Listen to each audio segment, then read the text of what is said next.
G'day folks, and welcome to this overview of Legion of Honor. This is a card facilitated narrative driven game based on the Napoleonic Wars. As you can see in the title here, you assume the role of a soldier in Napoleon's Grand Armée. The game will typically start in 1792.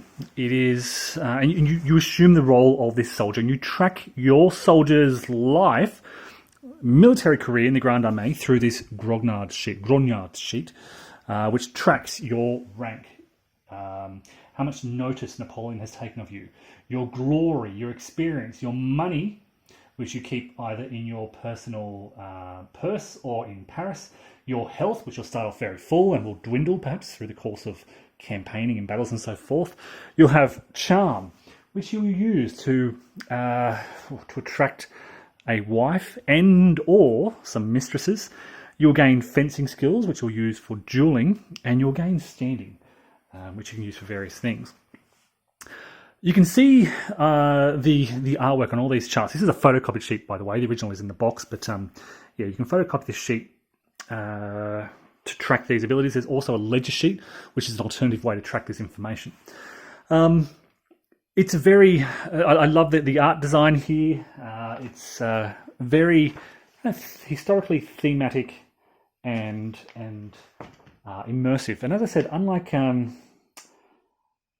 many other narrative-driven games like B-17, Queen of the Skies, Zeppelin Raiders, and the like, I feel that this game, better than any other game in that genre, really immerses you in the history. It facilitates very diverse paths for your particular soldier, and both of those things really lend it to a great deal of replayability. I'll point out also that the art direction was done by Tim Schlief with Bill Kaiser, who helped with some of the card designs. So, as I said, Clash of Arms Games 2014, narrative-driven game with these cards to facilitate gameplay. So most of the seasons revolve around your in-garrison and your on-campaign cards. You can play from 1 to 6 players, and the game doesn't really change too much depending on player count. You'll build a deck based on the number of players, which is a mix of historical event cards and kind of what I'm calling incidental events. So the historical events are things like the marriage of Bonaparte and Josephine, the fall of Moreau and Pichegru, the execution of Duke d'Enghien. And then you'll have incidental events in garrisons, such as idle time, illegal activity, you contract the pox, you meet a lady, things like this. Whilst on campaign, again, there are historical events, such as the bridge at Lodi, or Pont de Lodi, or Jena Alstadt, the Battle of Eylau, and so forth. Those historical events combined with a mix of perhaps incidental events that you may experience on campaign, such as guard depot, a partisan ambush, success against the enemy, all these kind of things that you may encounter during the course of your life on campaign or in garrison.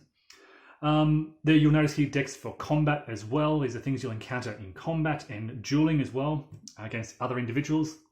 I'll talk about those in a moment. But basically, when you encounter these events, their impact will vary based on who you are. So up here you'll see up here you'll see the assignment sheet, and that indicates what army I'm assigned to, what army I'm assigned to. Early in the game, Army of the North, Army of the Centre, Army of the Rhine, Army of Italy, and the Army of the Reserve. I may draw an event that says, if you're in the Army of the Reserve, this happens to you. Or if I'm in the Army of the North, this happens to you. And so I may face certain events, combat encounters, if I'm in that army. If not, perhaps nothing happens to me at all. At other times, you may be given a choice. So, for example, if I can find one, here I go. I challenged by an enemy champion. Do I decline or accept? And I've got a choice here. If I decline, I lose glory. If I accept, Napoleon notices me, but there's risks involved in that type of thing. So too, with on garrison, I may face choices here. Pick an action. Do I exercise? Do I carouse? Do I meet a lady in court or propose? All these kind of things. So the cards present you with, again, a mix of historical and incidental events, and you'll often face a decision on how you deal with that situation, what you want to do. And the outcome of your decision will affect who you are. It will shape your glory, your experience on campaign, perhaps your charm or your wealth. You may spend money to take fencing lessons to change who you are. And this, it shapes your individual. And then that subsequently shapes how they respond to, if you've got a good fencing ability, you may sort of pursue fencing abilities down the track. Whereas if you haven't done fencing training, you may avoid those types of encounters. Over on the far right, we have the fair. So this is an optional rule, the fair sex sheet, where you, as I said, can meet a lady and potentially marry and get a wife or several mistresses You've got the opportunity sheet, which lists historical developments, the battle command sheet, which is used in combat and summarises all the sort of command combat issues. This is the history sheet. So double-sided. So as you're progressing through the game, as I said, you're drawing these historical events to match the historical season. And there's a summary here of basically what's happening as you progress through these seasons, through the campaigns. So the campaign season here, jumping from the history sheet to the campaign season sheet over on the left here, this summarises the sequence of rounds, the events that are used, key event names and notes for that season, and the years that they reflect.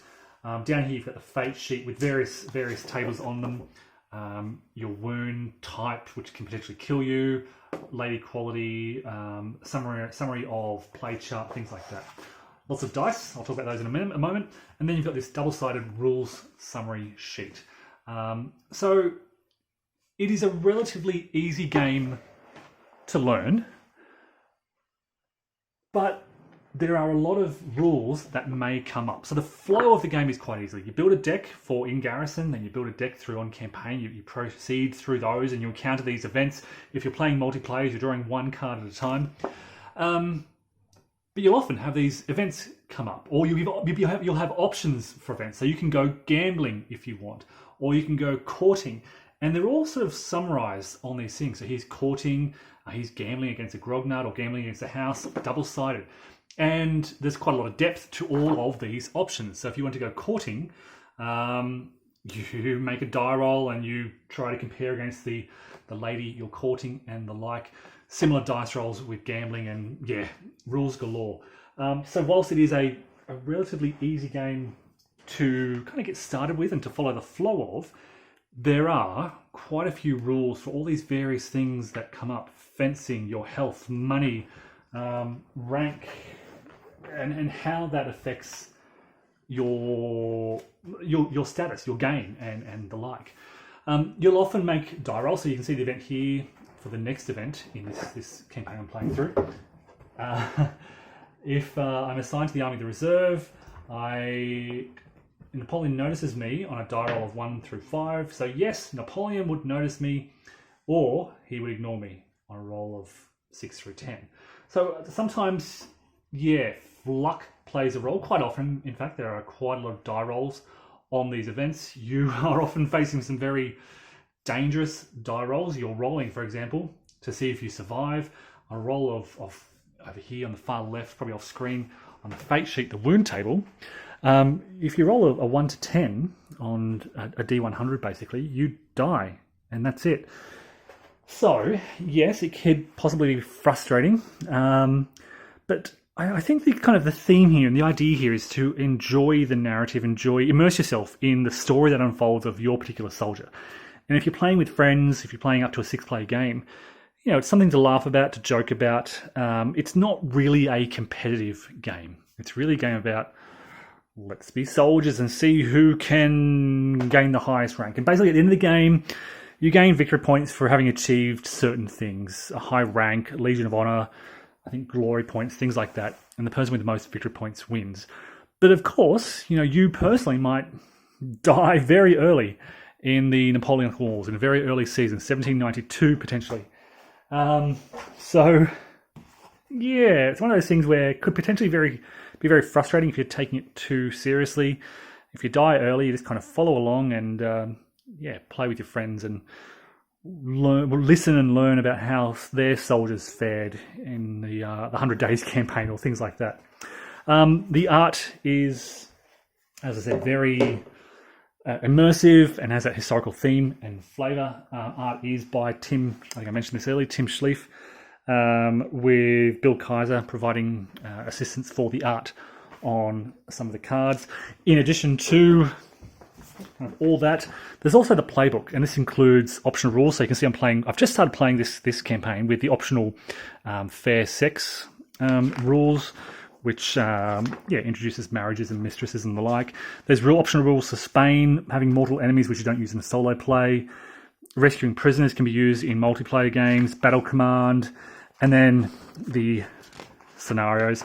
Rules for playing solitaire doesn't really change all that much in terms of gameplay.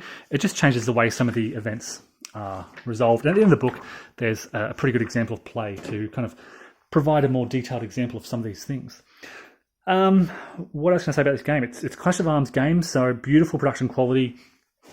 I'm going to say it because I always say it with Clash of Arms games. I love their textured cover art. It's kind of got this, I don't know, we call it embossed, raised text with a really nice textured box. Clash of Arms does that kind of thing. The box cover and rulebook design very well. As I said, pretty easy to get into, but a lot of sort of incidental rules to cover as you proceed.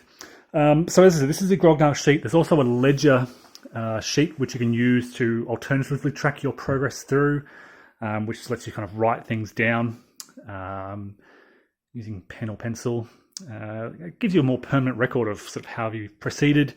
And for solo players, that might be nice to use that and then reflect on your journey. Whereas the Grognard sheet changes constantly and you won't have that sort of history to draw back on. So folks, if you're interested into sort of narrative-driven games, I highly recommend Legion of Honor by Kane and Ruddle, published by Clash of Arms Games. It is, I think, my favourite narrative-driven game. Highly immersive, very replayable, and of course multiplayer. You can get a group of friends around playing these soldiers together simultaneously and laughing about how someone got the pox and someone became general and things like that.